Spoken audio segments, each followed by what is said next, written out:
जय हिंद साथियों, आप सबको वेलकम है, स्वागत है आप लोग को। जय हिंद। मैं हूं lecturer Hari Singh sir, retired सूबेदार मेजर और लेफ्टिनेंट। आज इस वीडियो के माध्यम से बात करते हैं पेंशन का भेदभाव ख़त्म, माननीय सुप्रीम कोर्ट का फैसला। ये आपको उसमें एक न्यूज़पेपर की कटिंग है, उसमें दिखाऊंगा कि भाई पेंशन में भेदभाव नहीं होना चाहिए। 2006 से पहले रिटायर हुए सिपाही, नायक, हवलदार को कम पेंशन मिलने का कारण क्या है वो मैं आपको दिखाऊंगा। इसमें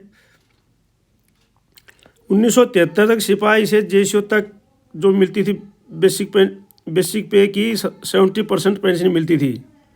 सिविलियन अधिकारी तथा कर्मचारियों को 30% मिलती थी। थर्ड पे कमीशन में सिविलियन की पेंशन को 50% करने के लिए जवानों की पेंशन को कम किया गया और 50% किया गया। और उसमें भी एक शर्त रखी गई कि 50% पेंशन उनको मिलेगी जिनकी कम से कम 33 साल की सर्विस होगी। तो जवानों की पेंशन कितनी मिलती थी वो अभी आप बात करेंगे इसमें। ये मैं आपको दिखाता हूँ अभी। अगर आप इस चैनल में नए हैं, इस चैनल में पहली बार वीडियो को देख रहे हैं तो आप सब्सक्राइब जरूर कर लीजिए। आपको हर रोज़ कोई ना कोई इन्फॉर्मेशन मिलती रहेगी। आप चैनल को सब्सक्राइब कर लीजिए, लाइक कर दीजिए और शेयर कर दीजिए ताकि औरों को भी ये इन्फॉर्मेशन मिलती रहे, और सब्सक्राइब कर लीजिए। अभी चलते हैं अगले इसमें। ये देखो, ये विकिपीडिया की रिपोर्ट है। ये वन रैंक वन पेंशन के ऊपर 15 year service at the age of 33-36 they got less than 30% of the pay as pension. क्या है कि जब पेंशन की गई थी 50% करने के लिए, तो उसमें कंडीशन रख दी कि कम से कम आपकी जो पेंशन सर्विस होनी चाहिए 33 साल। और एक सिपाही जवान जो एनसीओ तक जो है 15 साल में जो रिटायर हो जाते थे तो उनकी पेंशन जो है, और वो 33 से 36 साल में ही रिटायर हो जाते थे, तो उनको पेंशन मिलने लगी 30%। ये 30% पेंशन जो उनको मिलने लगी। सोल्जर्स पेंशन वाज दस decrease not 20% but 40% of 70 to 30%। अब सोल्जर की जो पेंशन थी वो 70% से घट करके 30% पे आ गई, क्योंकि उससे पहले जो पेंशन मिलती थी वो 70% मिल रही थी, और उस समय जो है वो पेंशन जो घट करके 30% पर के आ गई। तो इस प्रकार से 40% को जो डिक्रीज हो गई pension. In addition to downgrading military pension, और मिलिट्री पेंशन को डाउनग्रेड भी कर दिया गया। Government downgraded the status of soldiers by equating infantry soldiers with less than 3 years service. और इसके अलावा गवर्नमेंट ने सोल्जर्स का स्टेटस भी डाउन कर दिया गया था उस समय, क्योंकि उस समय माना गया था कि भाई जो है जिस सोल्जर की इन्फेंट्री सोल्जर जिसको सर्विस जिसकी 3 साल से कम है, उनके लिए सेमी स्किल्ड और अनस्किल्ड स्किल्ड लेबर के बराबर उनको घोषित कर दिया गया। ये किया गया था 1973 में। मैं आपको डिटेल में समझाऊंगा।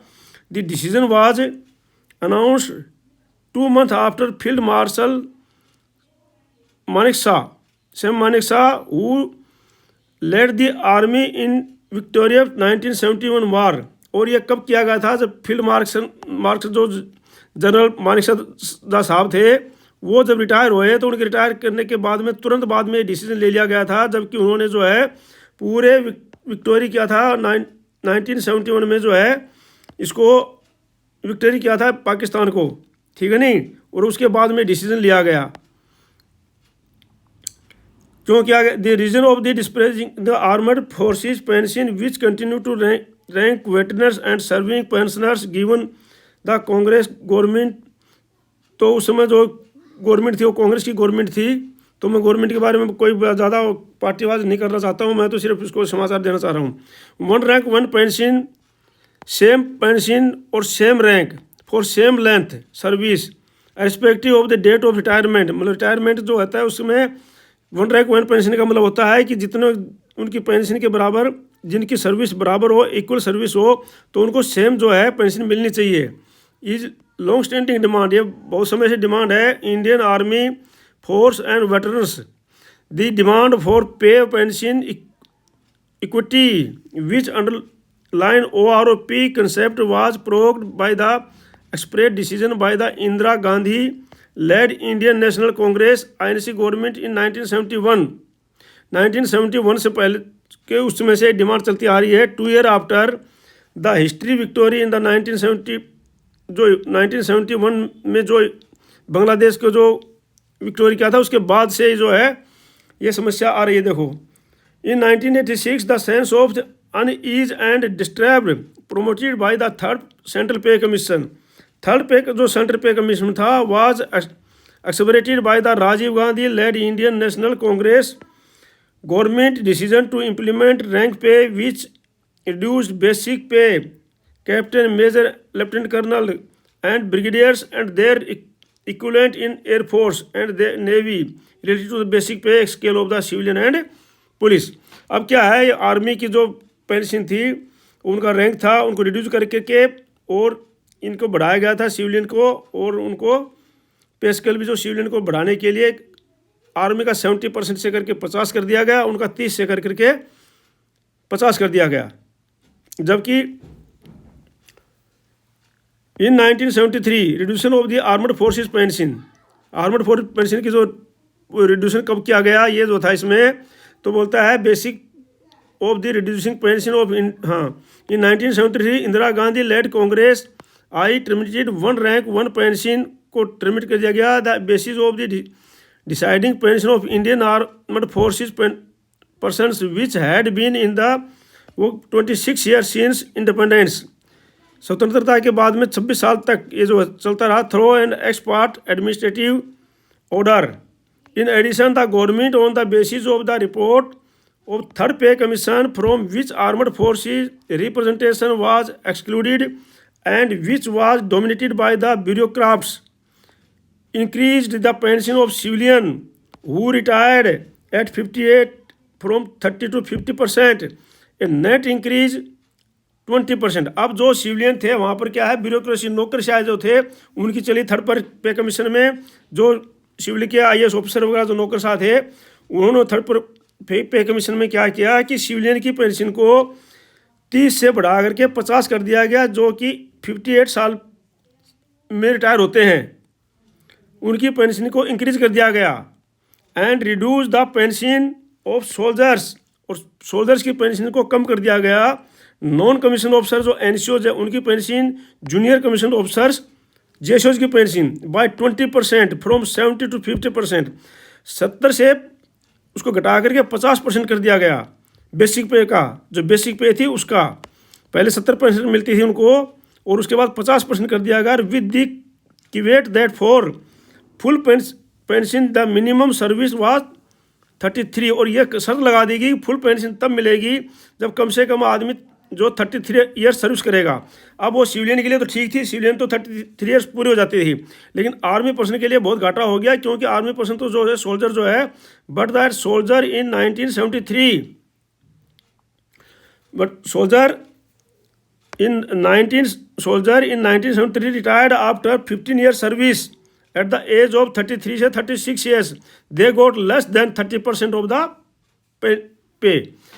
अब जो सोल्जर थे जो कि 15 साल में ही रिटायर हो जाते थे और उनकी उम्र होती थी 33 से 36 साल और उनको पेंशन मिलती थी 30% ऑफ बेसिक पे। अब आप लगा लो कहाँ 70% से घटा करके उसको 30% कर दिया। जो 58 ईयर में सिविलियन रिटायर हो रहे हैं उनको मिल रही है 50%, उनको 30 से बढ़ाकर 50 कर दिया गया। और जो सोल्जर 33 से 36 साल में रिटायर हो रहे हैं उनको 70 से घटा करके 30 कर दिया गया। अब यह था उस समय का कारण, इसलिए इनको पेंशन कम मिलती गई। और ये सारा मैंने आपको बता दिया है। 20% NCO JSO जो जूनियर आए तो पूरा दिखा दिया मैंने, ये सारा मैंने आपको बता दिया है। तो इसी कारण जो थी कि उनकी पेंशन जो है रिड्यूस कर दी गई। अब जो है ये क्या कारण हुआ है कि 2006 तक ये चलता रहा। 2006 के बाद में जो 568 सर्कुलर के से बाद में 2006 के से बाद में जो पेंशन को बढ़ावा कर दिया गया, लेकिन 2006 से पहले जो रिटायर हुए उनको पेंशन कम मिलती गई। अब वो कोर्ट में गए, कोर्ट ने क्या आदेश दिया है ये आपको मैं बता रहा हूँ। पेंशन का भेदभाव हुआ ख़त्म। 2006 के पहले जितने भी रिटायर कर्मचारी हैं उनको पूरी पेंशन पाने के लिए 33 साल की सेवा अनिवार्य थी। यही मैंने आपको बताया था, उसमें दिखाया था। वहीं पर 2006 के बाद जितने भी कर्मचारी रिटायर हुए तो उनके लिए ये नियम बंधनकारक नहीं था। अब वहाँ पर जो है नियम को ख़त्म कर दिया गया कि 2006 के बाद में जो आए उनको फिर 50% पेंशन मिलने लग गई। ऐसे में 2006 के पहले वाले पेंशन कर्मियों को कम पेंशन प्राप्त हुई, वहाँ पर 2006 के बाद वालों को ज़्यादा पेंशन मिली। और इस कारण क्या हुआ, 2006 के जो पहले पेंशन वाले थे उनको कम पेंशन मिली और 2006 के बाद वाले थे उनको ज़्यादा पेंशन मिली। उसी को लेकर 2006 के पहले रिटायर एक पेंशन भोगी ने सुप्रीम कोर्ट में याचिका डाली थी, जिसके बाद सुप्रीम कोर्ट ने फैसला दिया कि पेंशन को लेकर भेदभाव नहीं किया जा सकता। 2006 के बाद वालों के लिए जो नियम लागू है वही नियम 2006 के पहले वालों के लिए भी होना चाहिए। तो ये था कि बस सुप्रीम कोर्ट ने बोला कि पेंशन भेदभाव नहीं होना चाहिए, 2006 के बाद वालों के लिए वही 2006 के पहले वालों के लिए होना चाहिए। और इसमें अब जो है वो बराबर कैसे हो सकते हैं कि पहले का तो आपको पता है बहुत ज़्यादा हो गया, लेकिन अभी अगर एमएसपी अगर 2006 से पहले वालों को लागू कर दी जाए तो ये क्या है, सिपाही नायक हवलदार इनको फ़ायदा हो जाएगा और इसमें पेंशन में समानता आ जाएगी। तो ये पॉइंट है। तो इस प्रकार से जो है ये डाला गया है। अब जो है कुछ कमेंट्स हैं, कमेंट्स में जो है ये क्या है, एक साहिबान ने कमेंट्स डाला था, वो मैं इसमें दिखा नहीं रहा हूँ। उन्होंने डाला था कि सर आप जो है सूबेदार मेजर ऑर्डिनरी लेफ्टिनेंट बोलते हैं, जब आपको कमीशन में ऑर्डिनरी लेफ्टिनेंट रैंक मिला हुआ तो आप लेफ्टिनेंट क्यों नहीं बोलते हैं। तो सर मैं आपको देना चाहता हूँ कि ये ऑर्डिनरी लेफ्टिनेंट है, इससे पहले जो है हमारा को जो रैंक मिला है वो लगाना जरूर होता है और लिखने भी वो ऐसे लिखा जाता है। ये जहाँ पर भी कहीं लिखा जाता है वो सूबेदार मेजर ऑर्डिनरी लेफ्टिनेंट ही लिखा जाएगा, तो इसलिए उसको सूबेदार मेजर ऑर्डिनरी लेफ्टिनेंट ही बोला जाएगा। खाली लेफ्टिनेंट या खाली कैप्टन बोलने से उसमें जो ये ऑर्डिनरी रैंक है तो इसमें जो सीनियरिटी वगैरह जो होती है वो सूबेदार मेजर की चलती है। और ये जो है कमीशन ऑफिसर होते हैं उनसे नीचे का रैंक है ये, इसलिए सूबेदार मेजर ऑर्डिनरी लेफ्टिनेंट बोला जाता है, वही लिखा जाता है। बाकी अगर कुछ गलत हो तो उसे मैं क्षमा चाहता हूँ।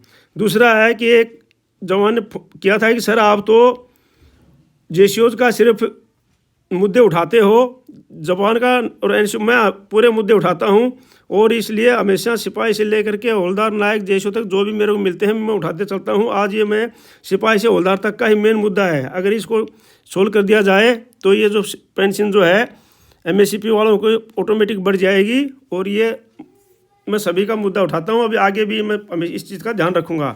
अब एक जो है कमेंट्स आया है, मैं आईडी छुपा दिया हूँ, क्या ये केवल आर्मी में लागू होता है, एयरफोर्स नेवी में भी, क्योंकि आर्मी में तो कमीशन रैंक के नीचे वालों को ऑनर रैंक प्रदान किया जाता है, लेकिन एयरफोर्स में क्यों नहीं ऑनर रैंक दिया जाता है। हाँ बिल्कुल सही बात है आपकी कि ये होना चाहिए, लेकिन ये तो अब सरकार के हाथ में है। जैसे कि आप लोग पॉइंट करेंगे और मुद्दा उठाएंगे तो ये उनके हाथ में है। दूसरा एक सन क्या है कि धीमी गति के समाचार आजकल कोई सुनना नहीं चाहता है, तो बिल्कुल सही बात है। मैं कोशिश करूँगा और ज़्यादा तेज़ जल्दी बोलने की, क्योंकि कुछ चीज़ें ऐसी होती हैं जो समझाने भी पड़ जाती हैं। सभी लोग पढ़े लिखे नहीं हैं, कुछ तो मुझे पता है कि अपने आप इंग्लिश पढ़ लेंगे और कुछ तो नहीं पढ़ेंगे, तो उनको तो समझाना ही पड़ता है। ठीक, जेसीओज को सिविलियन ऑफिसर के बराबर पे और ग्रेड के देने के बारे में कोर्ट केस की अपडेट। अच्छा ये तो मैंने बता दिया था उसमें। या दूसरा लिखा है अनटिल और unless MSP 15,500 is not given what is the use of gazetted post, neither pay और allowance is given is the जेसीओज being given to officers according to their. हाँ सर यही बात है कि जो एमएसपी भी इतनी मिलनी चाहिए और ये अलाउंसेज भी सिविलियन ऑफिसर के बराबर मिलनी चाहिए, तभी गेजेटेड रैंक देने का फ़ायदा है। तो आज ये वीडियो देखने के लिए आपका बहुत बहुत धन्यवाद है। और अगर आप इस चैनल में नए हैं तो सब्सक्राइब कर लीजिए, लाइक कर दीजिए और शेयर कर दीजिए। और आपका दिन शुभ रहे। जय हिंद, जय भारत। मिलते हैं अगले दिन किसी नेक्स्ट वीडियो में।